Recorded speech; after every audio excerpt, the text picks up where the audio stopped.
नमस्कार। RS Maithili channel में अपनेक स्वागत अछि। अखन हमसब देख रहल छी काव्यशास्त्रक महत्वपूर्ण अध्याय अछि अलंकार। अलंकार में हमसब शब्दालंकार खत्म कऽ चुकल छी आ अर्थालंकार के 9टा अलंकार के भेद देख चुकल छी। आगाँ हमसब देखब 10म अर्थालंकार अछि अन्वय उपमा अलंकार।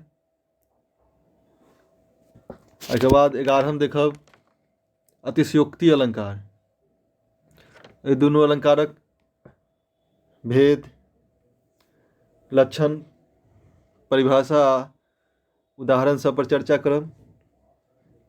तऽ हमसब देखै छी 10म अलंकार अछि अर्थालंकारक भेद अछि अन्वय उपमा अलंकार। एहि अलंकारक परिभाषा नेट 2012 में पूछि चुकल अछि,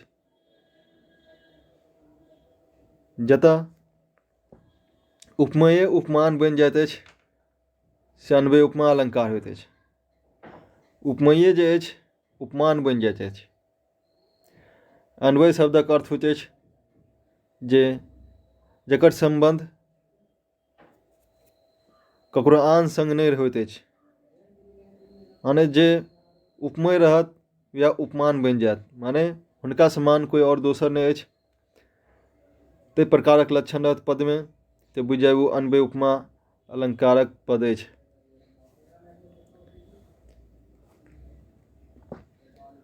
जेना मानि लिअ कोनो खिलाड़ी अपन रिकॉर्ड बनबैत अछि, अपन रिकॉर्ड अपने से फेर ओहि रिकॉर्ड के तोड़ैत अछि, तऽ वो अन्वय उपमा अलंकारक लक्षण के रूप में भऽ गेल।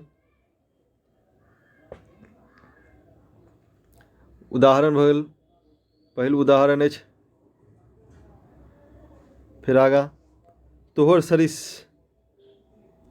सरिस एक तोहे माधव मन होइछ अनुमाने।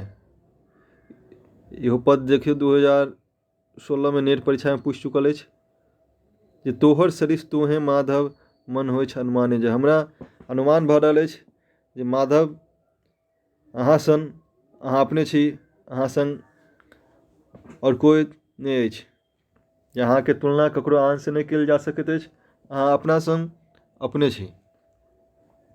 तो भऽ गेल अन्वय उपमा अलंकारक उदाहरण। अगिला उदाहरण देखब अन्वय उपमा अलंकारक अछि तोहर आँखि छ तोहर आँखि सन, भुजयुग अपने तुल, तोहर बदन सखी तोहर बदन सन, नहीं अछि तोहर मूल। ताहिमे जे उपमेय अछि एकर उपमान के रूप में कहल गेल अछि, जे उपमेय खुद अपने आप में उपमान अछि। तोहर आँखि छ तोहर आँखि सन, इहो में होयत तोहर आँखि सँ तोहर आँखि सन, भुजयुग अपने तुल, जे अहाँ के आँखि अपने आँखि सन अछि आ दुनू भुजा अछि सेहो अपने तुल अछि। तोहर बदन सखी तोहर बदन सन, जे नायिका अछि हुनक बदन हुनका अपने बदन सन छनि, हुनकर समान और कोई दोसर नहीं अछि। नहीं अछि तोहर मूल, ओकर कोई मूल नहीं अछि या ओकर समान और दोसर नायिका नहीं अछि, तकर कहल गेल अछि जे अन्वय उपमा अलंकारक होइत अछि जे हुनका समान कोई और दोसर नहीं होइन। तो भऽ अन्वय उपमा अलंकारक उदाहरण। तोहर आँखि सँ तोहर आँखि सन, तोहर भुजयुग अपने तुल, तोहर बदन सखी तोहर बदन सन, नहीं अछि तोहर मूल। एकटा और देखब उदाहरण अछि अन्वय उपमा अलंकारक। हिंदी के उदाहरण भऽ जायत राधे श्यामक सीता वर्णन अछि। कवि राधे श्यामक सीता वर्णन कयल गेल अछि एहि पद में। बाचल कहाती सरस्वती इंद्रानी नाथ कलंकी है, लक्ष्मी की उपमा दे कैसे वह विश्व मदिरा की भगिनी है।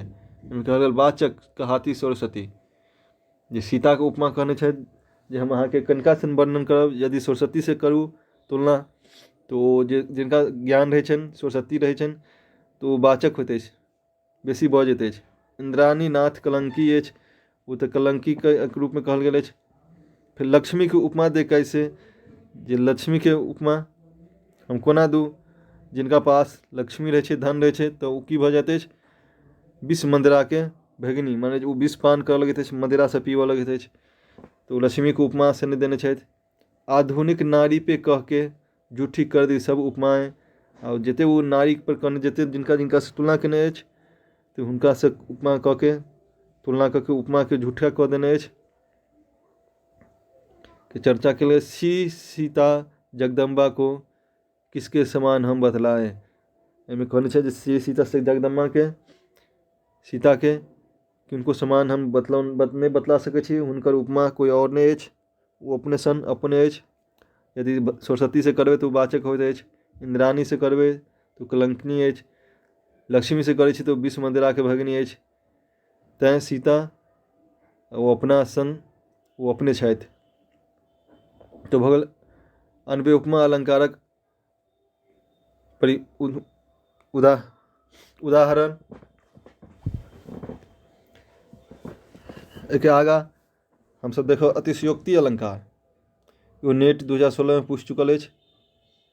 अतिशयोक्ति अलंकार के अर्थ होइत अछि जे बढ़ा चढ़ा के कहब। कोनो चीज के यदि जे बेसी बढ़ा चढ़ा के कहल जाइत अछि तकरा अतिशयोक्ति कहल जाइत अछि। कोनो चीजक वर्णन खूब बढ़ा चढ़ा के करबै तो भऽ जायत अतिशयोक्ति अलंकारक लक्षण। उपमय के नुका उपमानक संग ओकर अभेद प्रतीति जतऽ देखाओल जाइत अछि ओतऽ अतिशयोक्ति अलंकार होइत अछि। एहिमे उपमय जे अछि एके नुका का उपमानक संग अभेद आरोप या अभेद प्रतीति देखाओल जाइत अछि तऽ ओतऽ अतिशयोक्ति अलंकार भऽ जाइत अछि। अर्थात उपमान उपमय के निगल कऽ ओकर संग अभेद स्थापना करैत अछि। उपमान जे अछि उपमय के निगल लैत अछि, उपमय के निगल लैत अछि आ ओकरे संग अभेद के स्थापना कयल जाइत अछि तो भऽ जायत अतिशयोक्ति अलंकार। अतिशयोक्ति माने अतिरिक्त बढ़ा चढ़ा के कहब। नेट 2016 में अतिशयोक्ति अलंकारक परिभाषा पूछि चुकल अछि। अब हम सब देखब अतिशयोक्ति अलंकारक उदाहरण। पहिल उदाहरण अछि, युगल साइल सिम हिमकर देखल, एक कमल द्वि ज्योति रे, फुलल मधुरी फूल सिंदूर लुटायल, पाती बैसल गजमोती रे। एहिमे कहल गेल युगल साइल सिम हिमकर देखल।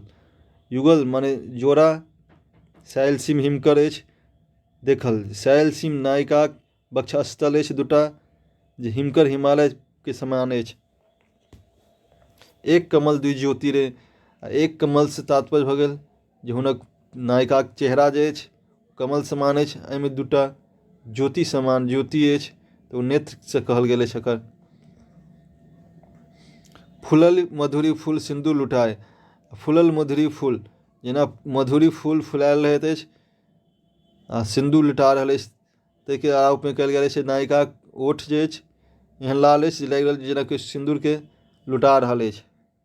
बैसल पाती बैसल गजमोती रे, पाती बैसल गजमोती से अर्थ अछि जे नायिकाके दाँत जे अछि एहन सुन्दर पाती से बैठाओल गेल अछि जे जेना मोतीके समान लागि रहल अछि।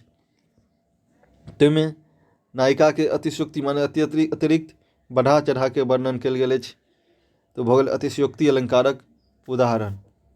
एहि तरहक पद भऽ गेल अतिशयोक्ति अलंकारक उदाहरण जे जतऽ उपमय के नुका उपमानक अभेद आरोप कयल जाइत अछि। अगिला उदाहरण देखब, कामनी करे स्नाने, हेरते हृदय हरे पचवाने, चिकूर गरे जलधारा, जनमुख शशिडर रोय अंधारा। तिहो में अतिशयोक्ति अलंकारक उदाहरण अछि।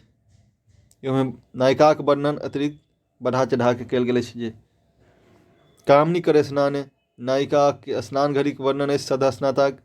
हेरते हृदय हने पचवाने, हुनका देखते कामदेवक बाँध छूटि जाइत अछि पंचवाने। चिकूर गरे जलधारा, नायिकाक बालसँ एहन जलके धारा बहि रहल अछि जे जन मुख से डर रोय अंधारा। एहन बाल से नायिका केश से एहन पानि के रस जल के धार बहि रहल अछि जे जेना लागि रहल अछि जे अन्हार राति जे अछि चाँद के नायिका मुख रूपी चाँद के देख के कानि रहल अछि। तऽ भऽ गेल अतिशयोक्ति अलंकारक उदाहरण। अगिला देखब अतिशयोक्ति अलंकारक उदाहरण भऽ गेल कुछ युग चारु चकेवा, निःकुल आन मिलाओल कोन देवा, तहि शंकाय भुज पासे, बांध धैल उड़ जाइत आकाशे। एहिमे कहल गेल अछि कुछ युग चारू चकेवा, एक चकेवा पक्षी अछि, ओहि समान नायिका दुनू कुछ युग के वक्षस्थल के कहल गेल अछि। निःकुल आन मिलाओल कोन देवा, एहि दुनू चकेवा के ये कोन देव जे अछि ओकरा मिलौने अछि। ताहि शंकाय भुज पासे, हुनका नायिका के शंका अछि जे चकेवा पक्षी कहीं उड़ न जाए, तो यह शंका से अपना भुजा में बांध के ओहि के रखने अछि। बांध धैल उड़ जाइत आकाश, जे कहीं आकाश में नहीं उड़ के चलि जाए, ओहिके लेल एकरा भुजा से बांध के रखने अछि। एहू में नायिका के वक्षस्थल के अतिशयोक्तिपूर्ण रूपे वर्णन कयल गेल अछि। तो भऽ गेल अतिशयोक्ति अलंकारक उदाहरण। एखने हमसब देखलहुँ दूटा अलंकार, अन्वय उपमा अलंकार, अतिशयोक्ति अलंकार। दुनू अलंकारक उदाहरण परिभाषा सब देखलहुँ। यदि वीडियो नीक लागल हुए तो वीडियो के लाइक आ शेयर करी। यदि सब्सक्राइब नहीं करी RS मैथिली चैनल के तो सब्सक्राइब कर ली। अतिरिक्त ऑन काव्यशास्त्र के वीडियो सब एहि वीडियो के डिस्क्रिप्शन में उपलब्ध अछि, जाके देख सकै छी। वीडियो देखबाक लेल बहुत बहुत धन्यवाद।